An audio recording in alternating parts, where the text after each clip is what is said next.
মানে আয়াত নম্বর 6। তারা কি তাফসীর করেছেন? বিআন্নাহুল গিনা, লাহওয়াল হাদিস হচ্ছে গান বাজনা।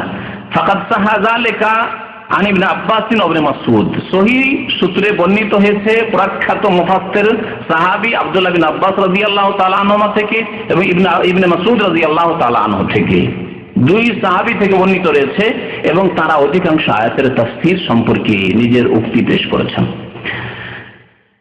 আব্দুল্লাহ বিন মাসউদ রাদিয়াল্লাহু তাআলা আনহুর ছাত্র এক তাবেঈ আবু সাহবা, তিনি একদিন জিজ্ঞাসা করলেন এই আয়াতের তাফসীর সম্পর্কে তার ওস্তাদ সাহাবী আব্দুল্লাহ বিন মাসউদ রাদিয়াল্লাহু তাআলা আনহু, কান কওলিহি তাআলা লাহওয়াল হাদিস ওয়া মিনান নাসি মান ইয়াশতারি লাহওয়াল হাদিস, এই লাহওয়াল হাদিসের অর্থ কি? তখন বললেন ওয়াল্লাহিল্লাযী লা ইলাহা গায়রুহু, বলছেন ইবনে মাসউদ রাদিয়াল্লাহু তাআলা আনহু, সে আল্লাহর শপথ করে বলছে যে আল্লাহ ছাড়া আর কোন সত্য উপাস্য মাবুদ নেই।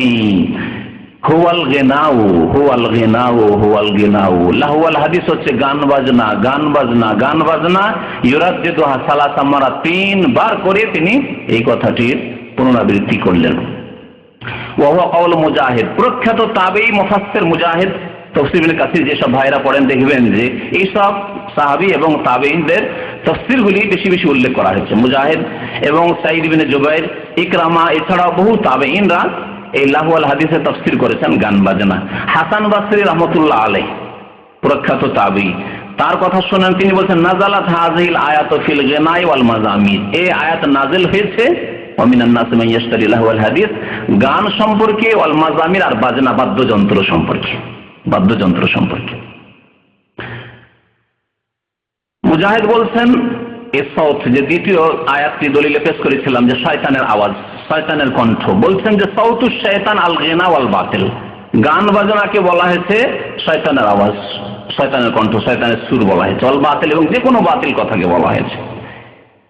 ইমাম ইবনুল কাইয়িম রাহমাতুল্লাহ আলাইহি বলছেন এমন যে কোনো কথা, যে কথা আল্লাহর অসন্তুষ্টির কারণ হতে পারে, যে কোনো কথা আল্লাহর নাফরমানির কথা, ভালো কথা নাই, অথবা বাদ্যযন্ত্র মিজমার বা দুফ হারাম, দুফ বাজানো হারাম ক্ষেত্রে, হারাম ক্ষেত্রে, এই জন্য দুফের ক্ষেত্রে বলা হয়েছে, দুফ বলা হয় এমন ঢোলকে যেটা একমুখা ঢোল।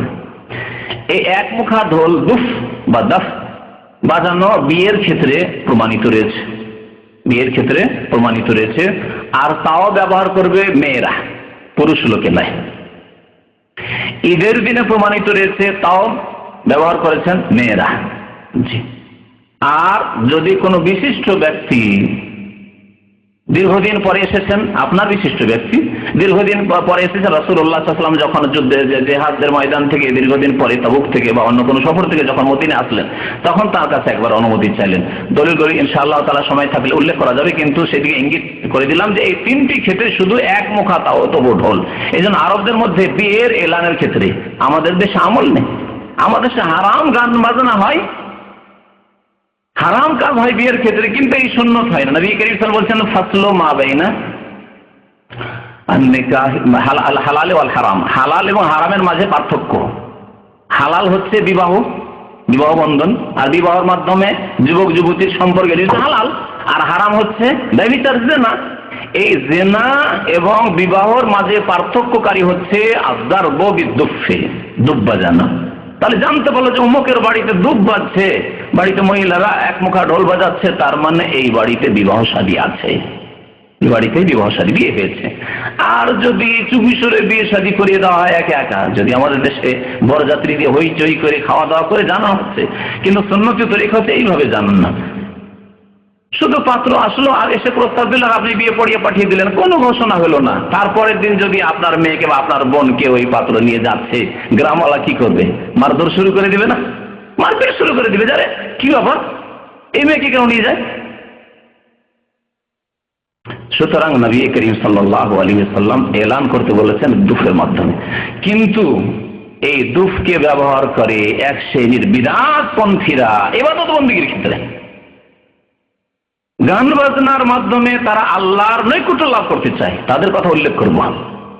2টি জাতি রয়েছে, 2টি সম্প্রদায় রয়েছে যারা গান বাজনার অভিশাপে লিপ্ত রয়েছে।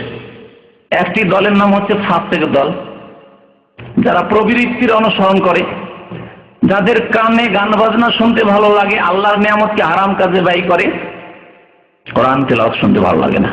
কোরআনের তাফসীর শুনতে ভালো লাগে না, ইসলামিক আলোচনা শুনতে ভালো লাগে না।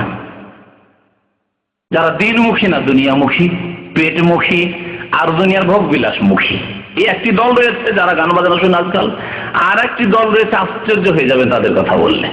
গান বাজনা এতক্ষণ যে আলোচনা করলাম তাতে হয়তো আপনারা বুঝছেন যে গান বাজনা মানে শুধু এদের কথা আলোচনা চলছে, যারা ভোগ বিলাসের জন্য গান শোনে, ফাসেক ফাজের পাপিষ্ঠ লোকেরা গান শোনে, আজেবাজে লোকেরা গান শোনে না।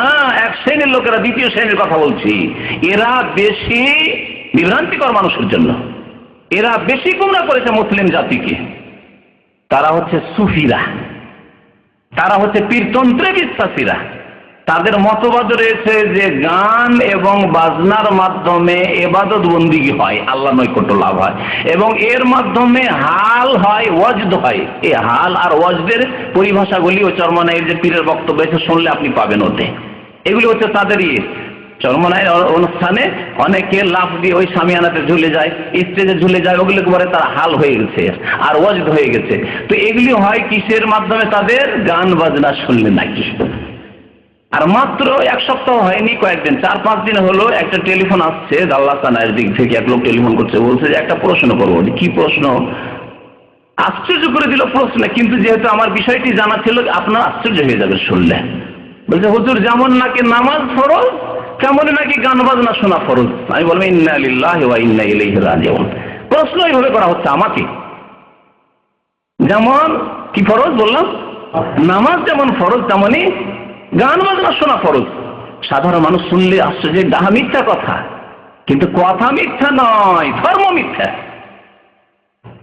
কথাটা ঠিক আছে, মানে এক ধরনের গোমরা লোকেরা মিথ্যা ধর্ম প্রচার করেছে, তাদের কথা এটি।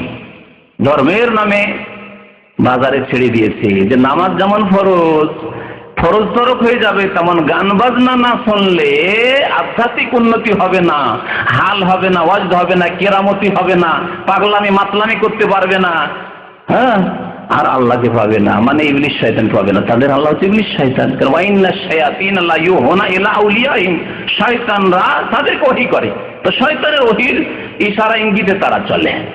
আল্লাহ পাক রব্বুল আলামিন গান কারোর জন্য হালাল করেননি, দুনিয়ামুখী ভোগ বিলাসীদের জন্য আল্লাহ হালাল করেননি, আর যারা সুফি পীরপন্থী তাদের জন্য আল্লাহ পাক হালাল করেননি। ধর্মের নামেও আল্লাহ হালাল করেননি, আর বিধর্মিতার নামে, দুনিয়াদারির নামে আল্লাহ পাক হালাল করেননি। কথা ভালো করে মনে রাখবেন, এই দুটি জাতিকে শনাক্ত করা আমাদের জরুরি। কারণ সাধারণ মানুষ যদি একটু সামান্য ইমানদারি চলে আসে আর কাউকে গান বাজনা শুনতে দেখে, এমনি দুনিয়াদার লোকদেরকে, যারা দুনিয়ামুখী লোক, বলে এরা খারাপ লোক সেজন্য গান বাজনা শুনছে, ঠিক আস্তাগফিরুল্লাহ আস্তাগফিরুল্লাহ। কিন্তু যখন দেখবে দাড়িওয়ালা লোক আর একবার আলখাল্লা জুব্বা লাগিয়ে আছে, পাগড়ি লাগিয়ে আছে, আর কবর মাজার নিয়ে না হয় খামকা নিয়ে বসে আছে, আর জিকির করাচ্ছে, আর না হয় বয়াত করছে, পীর হয়ে বসে আছে আর বয়াত করাচ্ছে, তাদের মজলিসে যখন আটরসিতে গান বাজনা হবে, মাইজভান্ডারিতে যখন গান বাজনা হবে, আজমিরে যখন গান বাজনা হবে, তখন অসংখ্য মুসলিম গোমরা পথগ্রস্ত হয়ে যাবে। যে এত বড় বড় হুজুর বুঝে না, গোমরা হয়ে যাবে। এরা বেশি বিপজ্জনক উম্মতে মুসলিমার জন্য, মুসলিম জাতির জন্য। তো গান বাজনা সম্পর্কে এই কথাগুলি শুনিয়ে দেওয়ার পরে একটি বুখারী শরীফের হাদিস শোনাই, তারপরে আজকে শেষ করে দিচ্ছি। বাকি হাদিসের দলিলগুলি ইনশাআল্লাহ তাআলা আগামী সপ্তাহে আলোচনা করব। বুখারী শরীফে গান বাজনা সম্পর্কে কি রয়েছে শুনেন। নবী করিম সাল্লাল্লাহু আলাইহি ওয়াসাল্লামের ভবিষ্যৎবাণী, লা ইয়াকুনান্না মিন উম্মতি, আমার উম্মতে এমন এক দল হবে বা কিছু লোক হবে, আকওয়ামুন বেশ কিছু লোক হবে, ইয়াস্তাহিল্লুনাল হিররা ওয়াল হারিরা, যারা জেনাকে, ব্যভিচারকে হালাল মনে করবে। নবী সাল্লাল্লাহু আলাইহি ওয়াসাল্লাম ভবিষ্যৎবাণীগুলি ভালো করে শোনেন, আর বাস্তবে অনেক দেখতে পাবেন আপনি। আজকাল প্রায় সবকিছুই দেখা যাচ্ছে, আর যদি কোনো যুগে, কোনো কালে, কোনো দেশে দেখতে না পান, তাহলে অন্য কোথাও আছে, অথবা কিয়ামতের আগে এগুলি হবে, যেগুলি নবী করিম সাল্লাল্লাহু আলাইহি ওয়াসাল্লাম ভবিষ্যৎবাণী করেছেন। আমার উম্মতের বেশ কিছু লোকেরা হবে আকওয়ামুন ইয়াস্তাহিল্লুনাল হিররা, তারা জেনা, হের মানে হচ্ছে জেনাকে হালাল মনে করবে। আজকাল আমার এই কথা শুনে রাসূলুল্লাহ সাল্লাল্লাহু আলাইহি ওয়াসাল্লামের এই হাদিসের ব্যাখ্যা করে যে আপনাদেরকে বলছি জেনা হালাল মনে করবে, হয়তো অনেকে আশ্চর্য, জেনা আবার কি হালাল মনে করে? হালাল মনে করে না, হালাল মনে করে। আজকে বেশ্যাখানার লাইসেন্স মুসলিমদের দেওয়া, এটি হালাল মনে করা হইল না? সরকারের কাছে হালাল, সেজন্য তো বেশ্যাখানার লাইসেন্স দেওয়া হচ্ছে। মুসলিমদের